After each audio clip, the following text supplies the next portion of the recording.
Welcome to the Tech Egg. Don't get scrambled. Enjoy the video. You start by confirming hardware and drivers so the adapter can talk to your computer. First, plug the adapter into a powered USB port. Use USB-C for higher throughput if available. Once done, connect the Ethernet cable to the adapter and to the router or switch. Make sure the router port is active. LEDs should blink.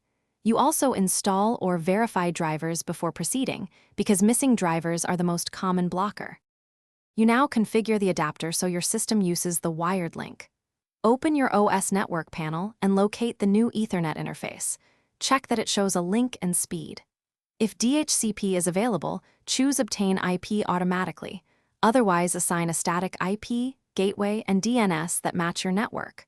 Once configured, run a quick ping to the gateway and internet to verify routing. If you need higher priority, disable Wi-Fi or lower its metric so wired traffic wins. You finish by validating performance and handling issues if they arise. Run a speed test and confirm link speed and network details.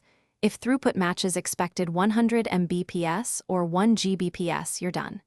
If there's no link, first swap the Ethernet cable and try a different USB port, then reinstall or update drivers. Make sure the adapter isn't starved for power. Use a powered hub for high-speed multi-port adapters. If the problem persists, reboot router and computer before seeking replacement. Thanks for watching. Consider subscribing if I helped unscramble your problems.